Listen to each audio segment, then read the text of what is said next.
नमस्कार, मैं हूं तनुजा यादव। आप देख रहे हैं zbusiness.com। जब इस पूरी दुनिया में आर्थिक मंदी की आहट दिख रही है, तो ऐसे में भारत की इकोनॉमी रिसेशन प्रूफ कैसे बने, हम अपनी तरक्की की रफ्तार को कैसे बरकरार रखें, इन्हीं सब सवालों के बीच बहुत जल्द पेश होने वाला है देश का बजट। आम नागरिक से लेकर कॉरपोरेट और इंडस्ट्री तक के लोगों को सिर्फ इस बात का इंतजार है कि वित्त मंत्री के पिटारे से आखिर क्या क्या निकलने वाला है।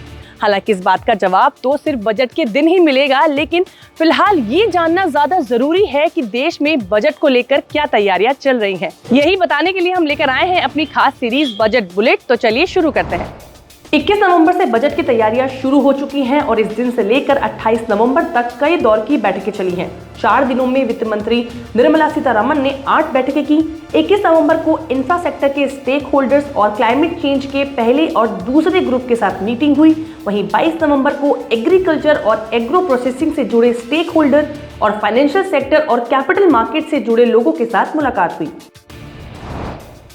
फाइनेंस मिनिस्टर ने प्री बजट मीटिंग के दौर में 24 और 28 नवंबर को भी बैठकें की हैं। 24 नवंबर को सर्विसेज एंड ट्रेड ग्रुप और health, education, research and development, water and sanitation group जैसे सोशल सेक्टर के साथ भी बैठक की।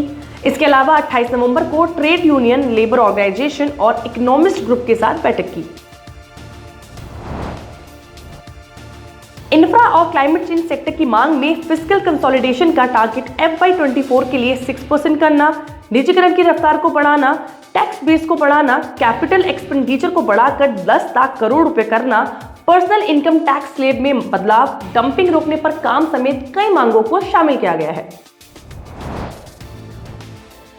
एग्री और फूड प्रोसेसिंग सेक्टर के स्टेक होल्डर्स ने वित्त मंत्री से मांग रखी कि किसान को इनपुट टैक्स क्रेडिट का फायदा मिले, किसानों के इनपुट मटेरियल को GST से बाहर रखा जाए, सिंचाई के लिए नदियों को जोड़ा जाए और इसके लिए बजट बढ़ाया जाए, चाय, कॉफी, मसाले, रबड़ और नारियल जैसी फसल को कृषि मंत्रालय के अंदर लाया जाए, ऑर्गेनिक यूनिवर्सिटी के लिए बजट बढ़ाएं, ग्रीन एनर्जी का इस्तेमाल करने वाले किसानों को इंसेंटिव दें। इसके अलावा किसान क्रेडिट कार्ड की लिमिट को भी बढ़ाया जाए। 22 नवंबर को फाइनेंशियल मार्केट एक्सपोर्ट के साथ बैठक हुई। इस बैठक में कमोडिटी ट्रांजैक्शन टैक्स घटाकर 500 रुपए प्रति टन करने की मांग की गई। बैन की गई कमोडिटी में ट्रेडिंग शुरू करने की मांग हुई। ऑप्शन पर सिक्योरिटीज ट्रांजैक्शन टैक्स को बढ़ाने की सिफारिश हुई।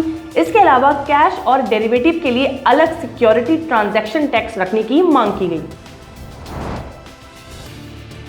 किसानों ने वित्त मंत्री से गेहूं और टूटे चावल के निर्यात पर प्रतिबंध हटाने की मांग की। बैठक में किसानों ने MSP से कम लागत वाले प्रोडक्ट के इंपोर्ट को प्रतिबंधित करने, पाम ऑयल के बजाय सोयाबीन, सरसों, मूंगफली, सूरजमुखी के घरेलू उत्पादन को बढ़ाने पर जोर देने की बात कही। राज्यों के वित्त मंत्रियों ने भी निर्मला सीतारमण के सामने कुछ सुझाव रखे। केंद्रीय योजनाओं में आर्थिक मदद को बढ़ाने और सेस इनकम को राज्यों के बीच बांटने की मांग की गई। कैपिटल एक्सपेंडिचर के लिए राज्यों को इंटरेस्ट फ्री लोन मिले, इसकी व्यवस्था की जाए। इसके अलावा बकाया GST मुआवजा जल्द जारी करने और GST दरों की समीक्षा करने की भी मांग हुई। खनन कंपनियों के निकाय भारतीय खनिज उद्योग महासंघ यानी कि FIMI ने बॉक्साइट पर एक्सपोर्ट ड्यूटी वापस लेने की मांग की है। बंद बॉक्साइट कंपनियों को दोबारा खोलने की मांग हुई, जिससे रोजगार बढ़ेगा और इससे विदेशी मुद्रा भी अर्जित होगी। 28 नवंबर को ट्रेड यूनियन के साथ बैठक हुई। इस बैठक में पुरानी पेंशन योजना को दोबारा शुरू करने की मांग की गई। EPF में मिनिमम पेंशन को बढ़ाने की बात कही गई। पेंशन की रकम को 1000 रुपए से बढ़ाकर 5000 रुपए किया जाए। EPF पेंशन धारकों को भी आयुष्मान भारत योजना का फायदा मिले। घाटे में चल रहे सरकारी बैंकों के लिए अलग से नीति बनाई जाए। इसके अलावा लेबर वेलफेयर स्कीम के लिए भी बजट को बढ़ाया जाए। हर बार की तरह इस बार भी सरकार ने आने वाले बजट के लिए आम नागरिकों से सुझाव मांगे हैं। सुझाव देने की आखिरी तारीख 10 दिसंबर है और आप अपने सुझाव या आइडिया माईगॉव इंडिया की वेबसाइट पर जाकर आसानी से दे सकते हैं। आज के बजट बुलेट में इतना ही। अगले हफ्ते फिर मिलेंगे बजट को लेकर कुछ नए अपडेट्स के साथ। तब तक के लिए बने रहिए और देखते रहिए जी बिजनेस।